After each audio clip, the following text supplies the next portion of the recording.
تو یہ میں اس لیے عرض کر رہا ہوں کہ جب بہت زیادہ پریشانیاں آیا کریں, سب کچھ ٹھیک نہ ہو, تو یہ بھی ٹھیک ہے. یہ بھی کیا ہے, اسی سے اللہ آپ کے لیے خیر پیدا کرے گا. ایک بچہ آپ کا بگڑا ہوا ہے, انسان کا بچہ نہیں بن رہا, یہ بھی ٹھیک ہے. کوشش کرو اس کو انسان کا بچہ بنانے کی, لیکن اللہ کا نظام یہی ہے کہ سارے ٹھیک بھی نہیں ہوتے. بتاؤ مجھے, یعقوب علیہ السلام سے زیادہ اپنے بچوں کی کون اچھی تربیت کر سکتا ہے؟ پیغمبر تھے نا وہ, خاندان بھی سارا مسلمان, 13 بیٹے ہیں جن میں 11 بگڑے ہوئے, 2 صحیح تھے. سمجھ میں آ رہی ہے بات؟ 11 کیا تھے؟ بگڑے ہوئے تھے, پیغمبر کے بیٹے. 2 کیا تھے؟ صحیح تھے.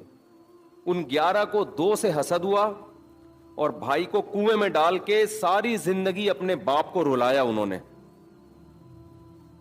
آخر میں توبہ کی ہے, خیر کر لی توبہ. تو بس یہ دنیا کا نظام ہے بھائی. اور اس میں یہ بھی ذہن میں رکھیں, کوئی نیک آدمی ہو, اس کی اولاد کو دیکھ کے تبصرہ نہ کریں کہ یار بڑا بنا پھرتا ہے, بچے دیکھو کیا کر رہے ہیں. او بھائی, بڑا بنا پھرتا ہے, بچوں کی تربیت کی کوشش کی ہوگی مگر تربیت نہیں ہوئی. لوگ کہتے ہیں وہ بڑا نیک بنا پھرتا ہے, اس کی بیوی دیکھو بے پردہ گھوم رہی ہے. بھائی نہیں کنٹرول ہوگا اس کو اپنی بیوی پہ, کیا کر سکتے ہیں یار, نہیں کنٹرول ہوگا. سوال پیدا ہوتا ہے چھوڑ کیوں نہیں دیتا پھر؟ بھائی چھوڑنے میں اس کو پتا ہے نقصان اور زیادہ ہے. لوط علیہ السلام کی بیوی کافر تھی, اس زمانے میں کافر سے نکاح جائز تھا, تو لوط علیہ السلام نے طلاق کیوں نہیں دے دی اس کو؟ نوح علیہ السلام کی بیوی کافر تھی, سوال پیدا ہوتا ہے اس کو نوح علیہ السلام نے طلاق کیوں نہیں دے دی؟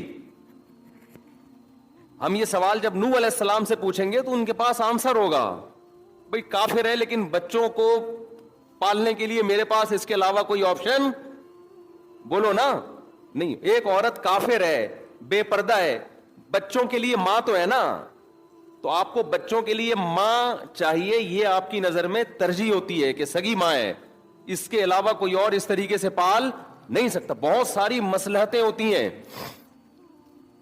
بعض لوگ کہہ رہے ہوتے ہیں وہ اتنا بڑا مولوی بنا پھرتا ہے, اتنی بڑی داڑھی ہے اور پردے پر صبح و شام بیان ہے, اپنے گھر پہ تو کنٹرول نہیں ہے. تو گھر پہ کسی کے باپ کا بھی اس زمانے میں کنٹرول نہیں ہے. جو کہتا ہے نا میرا پورا کنٹرول ہے اس زمانے میں, جھوٹ بول رہا ہے وہ. یا تو چنگیز خان بن جاؤ, ان کا کنٹرول ہوتا ہے, پھر ہر وقت ڈنڈا ہاتھ میں گھماتے رہو, مارتے رہو, توڑتے رہو. آج تھپڑ مار دیا, آج بیوی کا گھٹنا توڑ دیا, آج اس کی ناک پھوڑ دی. ایسا کوئی جلاد اور چنگیز خان بن کے کنٹرول کیا ہوا ہو تو ایک الگ بات ہے, لیکن پھر خود خراب ہو جائے گا. بھائی جو اس طرح سے چلے گا تو خود کی تو کتنا بد اخلاق بن جائے گا نا. تو اپنے آپ کو بد اخلاق بنانے سے بہتر یہی ہوتا ہے کہ انسان کہتا ہے تھوڑی سی اس کی بھی مان لو. ہاں یہ ہے کہ بالکل ہی گھر کو آزاد چھوڑ دینا یہ ٹھیک نہیں ہے, کوشش پوری کرے انسان, تھوڑا بہت روب بھی ہو, تھوڑی بہت سختی بھی ہو, لیکن یہ ساری چیزیں اعتدال سے ہوتی ہیں, ایک حد تک ہوتی ہیں. اس کے بعد آدمی ہتھیار ڈال دیتا ہے, تو بھائی ایسے کی تیسی. پھر وہ یہ دیکھتا ہے بڑا نقصان کس میں, چھوڑنے میں بڑا نقصان ہے یا رکھنے میں بڑا نقصان ہے. بعض دفعہ رکھنے میں بڑا نقصان ہوتا ہے تو چھوڑنے کا مشورہ دیا جاتا ہے, بعض دفعہ چھوڑنے میں بڑا نقصان ہوتا ہے تو پھر چھوٹے نقصان کو برداشت کرنے کے لیے رکھنے کا حکم دیا جاتا ہے. سمجھ میں آ رہی ہے؟ اسی کو بیلنس کہتے ہیں, اعتدال. یہ جو بہت سے لوگ بڑے فنٹر بنے پھرتے ہیں نا کہ ہمارا ہر کام ٹھیک ہوتا ہے, یہ جھوٹ بولتے ہیں. میں اکثر ایک واقعہ بیان کرتا ہوں. ایک مدرسے کے استاذ تھے, وہ ان کا ریکارڈ آیا میرے سامنے کہ 15 سال یا پتہ نہیں 20 سال میں ایک دفعہ بھی ان کا کلاس کا ناغہ نہیں ہوا. رہتے یہاں تھے, مدرسہ کہاں تھا؟ کلفٹن میں. نارتھ کراچی سے ڈیلی کلفٹن جاتے مدرسے میں پڑھانے کے لیے, صرف جمعے کے دن چھٹی ہوتی. 12 یا 15 سال میں ایک ناغہ بھی بولو نہیں ہوا, اور ایک دن بھی لیٹ نہیں ہوئے. مجھے جب بتایا گیا میں نے کہا بہت اچھا, ماشاءاللہ, یہ ان کے مستقل مزاج ہونے کی بہترین علامت ہے, لیکن یہ کامیاب انسان ہونے کی بالکل بھی علامت نہیں ہے. یہ اس کی تو علامت ہے کہ ان کو اس مستقل مزاجی پہ ایوارڈ ملے کہ یار ان کے اندر یہ ایبلٹی ہے کہ اگر کوئی یہ کام مستقل مزاجی سے پراپر کرنا چاہیں تو یہ کر سکتے ہیں, شاید میں اور آپ نہ کر سکیں. ہم تھوڑے دنوں میں تھک جائیں گے, یار اب ایک ٹولہ تو بنتا ہے نا, اتنے دن ہو گئے, کچھ تو بہانہ کرو. مستقل مزاجی کی دلیل ہے, اس پہ ایوارڈ ملنا چاہیے, لیکن کامیاب انسان ہونے کی دلیل یہ اس شخص سوسائٹی میں سروائیو نہیں کر سکتا. وجہ اس کی ہے کہ جب آپ شادی شدہ ہیں, آپ کے بچے بھی ہیں, کراچی کے حالات اس زمانے میں ہڑتالیں بھی ہو رہی ہیں, پتھراؤ بھی ہو رہے ہیں, جلاؤ گھیراؤ بھی ہو رہا ہے, بندے اغوا بھی ہو رہے ہیں, آپ کو کلاس کا اتنا ہوا بنا لیا آپ نے, بچے کی ٹانگ ٹوٹی ہوئی آپ نے کلاس میں. بھائی اس دوران ہوا ہوگا نا کچھ نہ کچھ, اچانک بیگم کی طبیعت خراب ہو گئی ہوگی, ہاسپٹل لے کے جانا ہے, نہیں جی میں نے ریکارڈ قائم کرنا ہے, مدرسے کا ناغا نہیں ہو سکتا. بیگم صلواتیں سنا رہی ہوگی, ان کو اپنا مدرسہ مجھ سے زیادہ پیارا ہے. کبھی بچوں کو ایمرجنسی ہو جاتی ہے, کیا خیال ہے,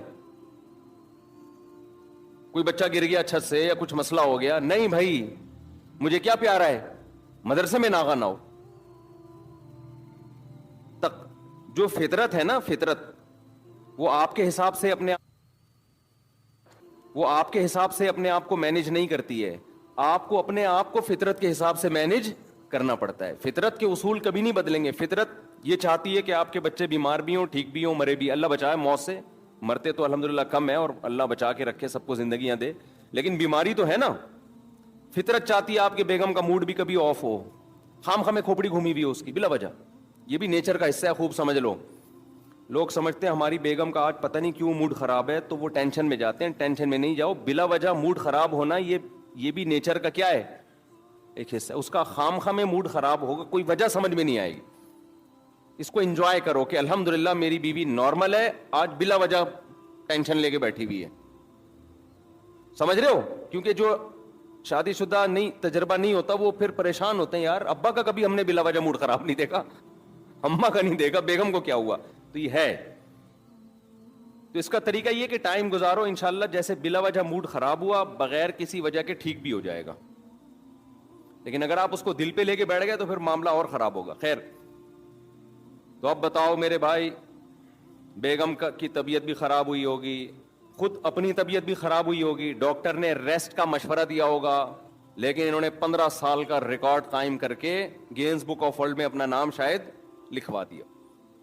تو اس قسم کی جو روٹین جن لوگوں کی ہوتی ہے وہ ایک نارمل لائف نہیں گزارتے. یہ بیلنس لائف نہیں ہے. بیلنس یہ ہے کہ نہ آپ بلا وجہ ناغے کریں, لیکن جب آپ یہ دیکھیں کہ آپ کے دو کام آپس میں ٹکرا رہے ہیں تو الاہم فالاہم, جو زیادہ امپورٹنٹ ہے اس کو ترجیح دیں, جو کم امپورٹنٹ ہے اس میں نقصان کر لیں.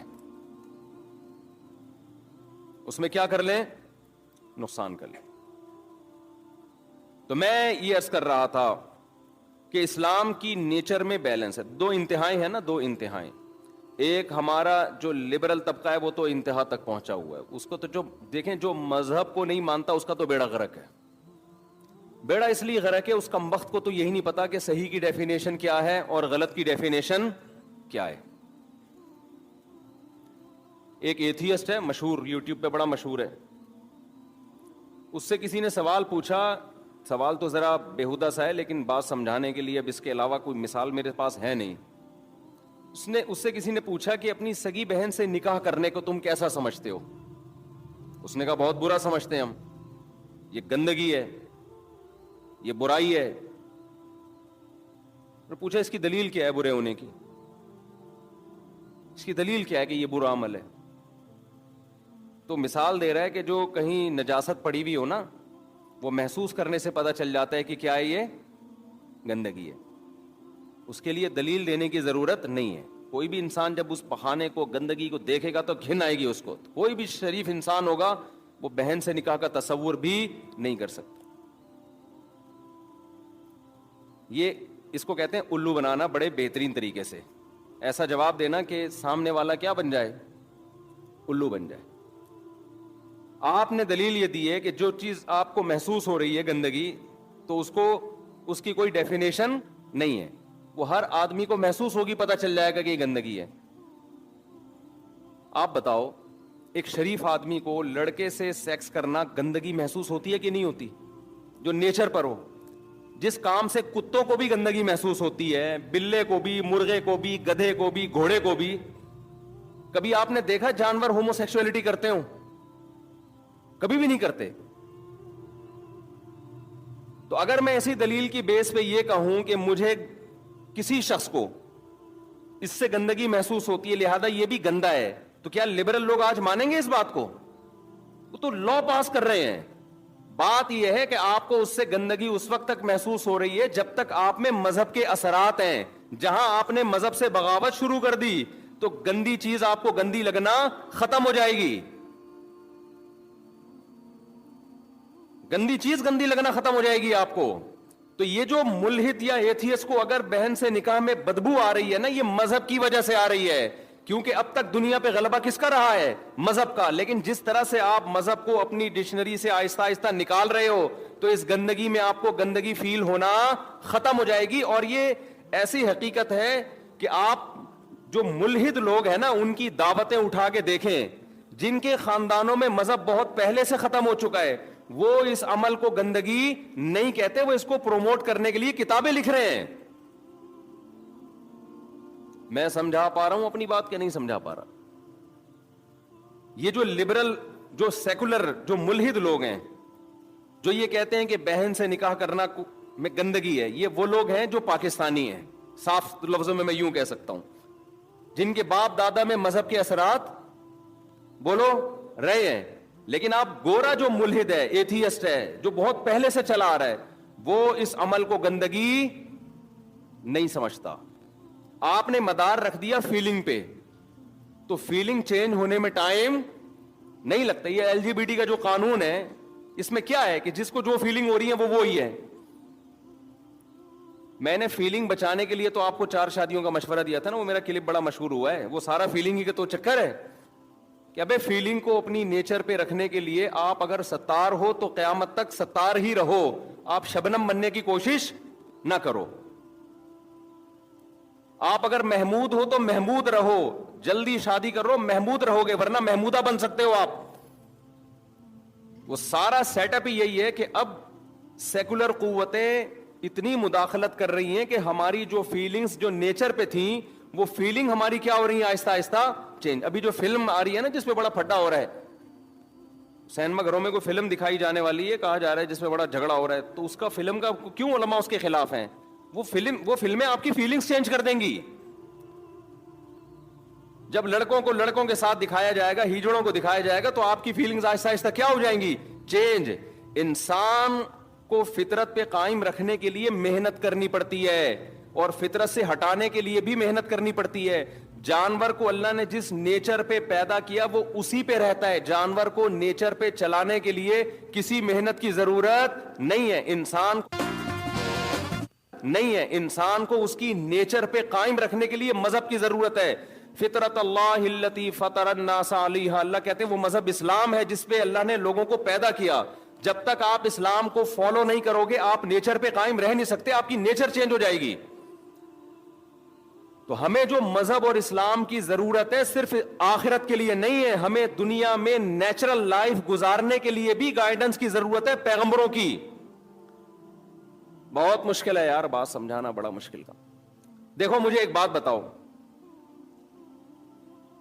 دو چیزیں ہیں انسان کو چیلنج ہیں, دو. یہ چیلنج جانوروں کو نہیں ہے, دو چیلنج. نمبر 1 فطرت کی ڈیفینیشن کیا ہے, نمبر 2 اس فطرت پہ چلنا کیسے ہے. یہ دو کام ہوں گے تو پھر انسان سیدھے راستے پہ چلے گا. بہت اہم پوائنٹ کی بات ہے, اس کو نوٹ کر لیں آپ لوگ. جانور کے سامنے یہ دونوں چیلنج نہیں ہے. کیوں؟ احسن کل شیء خلقہ ثم ہدا, اللہ نے فرمایا ہم نے ہر چیز کو بہترین انداز سے پیدا کیا, پھر اس کو اس کی نیچر کے راستے پہ دھکا دے کے چلا دیا ہے. تو جانور جو ہے پیدا ہی نیچر پہ ہوتا ہے اور چلتا بھی آٹومیٹیکلی کس پہ ہے؟ نیچر پہ. انسان دخل اندازی کر کے اس کو نیچر سے ہٹا دے تو ایک الگ بات ہے, نارملی وہ نیچر ہی پہ چلتا ہے. تو جانور کو یہ سمجھنا کہ نیچر کیا ہے تاکہ میں اس پہ چلوں, جانور کو اللہ نے اس ٹینشن سے بولو بچا لیا, اس کو بچا لیا اللہ نے اس ٹینشن. وہ پیدا ہوتے ہی نیچرل لائف اس کی اسٹارٹ ہو جائے گی. شیر کو پتا ہے میں نے کیسے غاروں میں رہنا ہے, شکار کیسے کرنا ہے, کچا گوشت ہی کھانا ہے, کھیرے ملا کے فائبر کے چکر میں اپنے پیٹ کا بیڑا غرق. ہم تو کچا گوشت یا پکا کے بھی کھانا شروع کریں تو آنتوں کی ایسی کی تیسی ہو جاتی ہے نا.